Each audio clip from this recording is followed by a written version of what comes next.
Hey guys welcome back to my new blog. तो আজকের দিনটা খুব ইন্টারেস্টিং হতে চলেছে।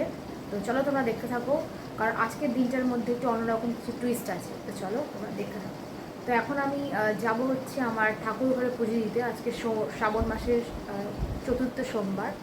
তো সেই জন্য আজকে যেহেতু আমি 4টে সোমবারই করেছি এবং সেই জন্য আমার মাও করে, কিন্তু মা এবছর করতে পারবে না। কারণ হচ্ছে যেহেতু আমার ঠাম্মার কারণে, আমার ঠাম্মা যেহেতু 6 মাসও জাস্ট হবে, আর সে যে ঠাম্মা গত হয়েছে, সেই জন্য আমার মা বা আমার বাড়ির লোকরা ঠাম্মা চলে যাওয়ার পর নিয়মের কারণের জন্য এখন এই যে সমস্ত পুজো আর্চনা আছে সেগুলো করতে পারবে না। তো সেই জন্য আমি করি অ্যাজ ইউজুয়াল। আমার সোমবার এমনিতেই আমি উপোস থাকি 5টা থেকে। শ্রাবণ মাসে 4টে সোমবার একটু স্পেশাল। তো চলো তোমাদের দেখাই যে আমাদের ঠাকুর ঘর আছে অনেক দিনের। আমার দাদু এবং তার বাবা এটা প্রতিষ্ঠা করেছেন। তো সেই ঠাকুর ঘরে আমি আজকে জল দেবো। তো তোমাদের দেখাই সবটা। তো আমি এখন সিঁড়ি দিয়ে যাচ্ছি, যেহেতু সিঁড়ি অনেক বছরের পুরনো, অনেক বছরের বাড়ি। তো আমি সিঁড়ি দিয়ে আমার ঠাকুর ঘরে যাচ্ছি। তো এখানে দেখাচ্ছি আমার ঠাকুর ঘরটা।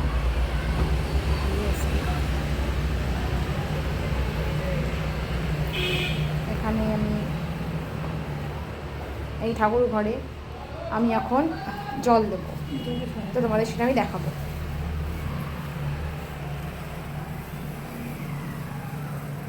তো এখন জল দেবো।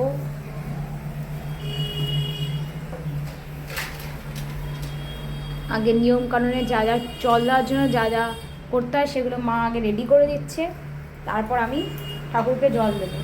এখানে আমার শিবলিঙ্গ আছে এবং তোমরা দেখতে পাচ্ছ এখানে শিব ঠাকুর, আর এখানে আছে বানেশ্বর, এটা হচ্ছে গোপাল, এখানে আছে লক্ষ্মীনারায়ণ, আর এখানে হচ্ছে কালী ঠাকুর, আর এখানে হচ্ছে আমাদের গুরুদেব আনন্দময়ীমা।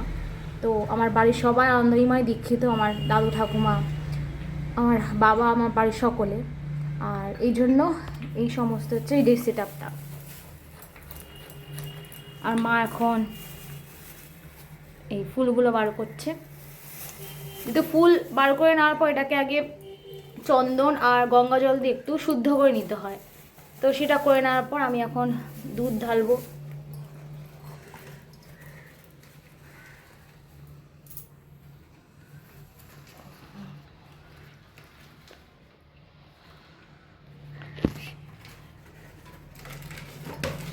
এবার আমি আকন্দের মালাটা পরাবো।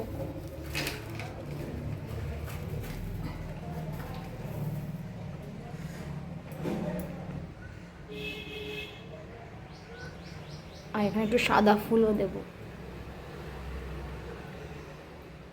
আর এখানে আমি বাতাসা দেব।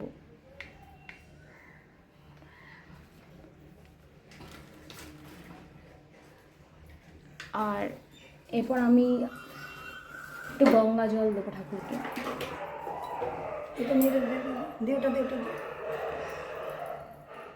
মা সব আমাকে সেট আপ করে দিচ্ছে।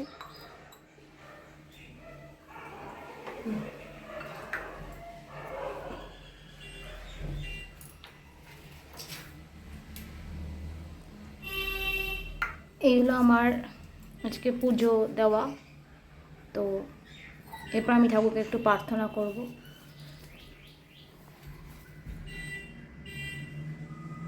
এটা হচ্ছে আমাদের ছাদ। অফকোর্স এই ছাদের পুরো সেট আপটা হচ্ছে এটা।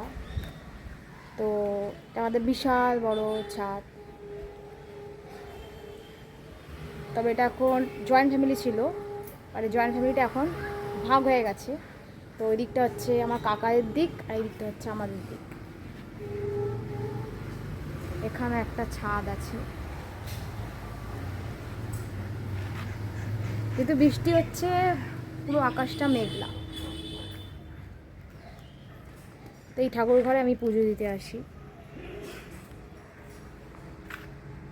এটা হচ্ছে আমাদের তুলসী মঞ্চ। এখন মা আমার জন্য সিঙ্গারা নিয়ে এলো। তো মা সিঙ্গারা এবং চাটনি নিয়ে এসছে। তো এই দোকানের সিঙ্গারা স্পেশালি মারোয়ারিরা করে, খুব ভালো বানায়। তো আমি চাটনি দিয়ে খাবো, কিন্তু আমার মা সিঙ্গারা খায় চা দিয়ে। মা সিঙ্গারা খেতে ভালোবাসে। তো মা হঠাৎই বেরিয়ে গিয়ে আমার জন্য সিঙ্গারা নিয়ে এলো। মা আমি দুজনে এখন সিঙ্গারা এনজয় করছি। তো এটা একটা সারপ্রাইজ ছিল, তো ভালোই কাটলো। তো এই জন্য আমি চাটনি দিয়ে এনজয় করছি, মা চা দিয়ে এনজয় করছে। আজকের ব্লগটাকে এখানেই এন্ড করছি। আই হোপ আমাদের ব্লগটা ভালো লেগেছে। যদি ব্লগটা ভালো লেগে থাকে লাইক করো, আমার চ্যানেলটাকে সাবস্ক্রাইব। দেখা হবে নেক্সট ব্লগে। Thank you for watching.